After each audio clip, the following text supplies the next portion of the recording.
mukaaga omwezi gwa Julayi mu mwaka gwa 1961 olukiiko lw'abakungu lwatuula mu maserengeta ga Rhodesia kati emanyiddwa nga Zimbabwe era ssemateeka omuggya n'abagibwa mu ggwanga eryo.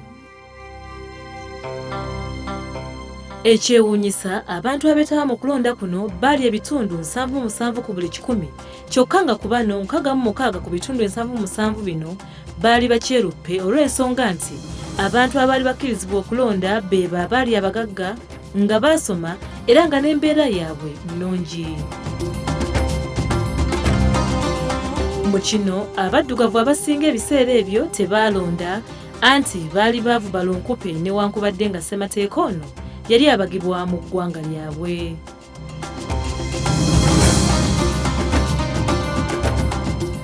Waayita emyaka 3 abatuuze mu ggwanga lya Zimbabwe ne bavaayo okulwanira eddembe lyabwe ery'okulonda era baakola kyonna ekisoboka okusobola okulaba nga ebisaanyizo bino ebyali bisibbwawo omuntu okusobola okulonda bivaawo. Mu kino ab'ekibiina ekya National Democratic Party baakunga abantu ba Zimbabwe era ne bassaawo okulonda okusobola okulaba bameka abaali bawagira ssemateeka ono eyali abagiddwa abakungu.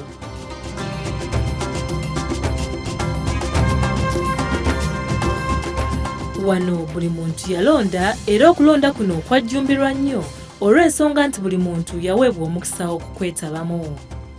Abakungu abaali beetabye mu kubaga ssemateeka baalaba biri biti kwe kusalawo okutegeeza bannamawulire nti okulonda okwali kuteekeddwa tekwagoberera mateeka era mbu tekwali kwa kyama.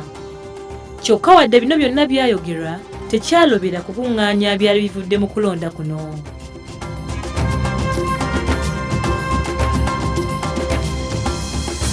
Gavumenti oluvannyuma yavaayo n'efulumya ebyava mu kulonda era nga bino byali biraga nti abantu abaali bawakanya ssemateeka ono baali 46,789 okusinziira ku bululu obwali bubaliddwa ate nga obululu obwali buwagira ssemateeka ono bwo bwali 584 bokka era bwe batyo bakyeruppe ssemateeka baali balina okulekeraawo okumukozesa mu ggwanga lya Zimbabwe lino olwo ssemateeka omupya abagibwe ate akkiriziganyizibweko abakungu mu ngeri ey'obwenkanya ekkiriza abaddugavu okukiikirirwa obulungi.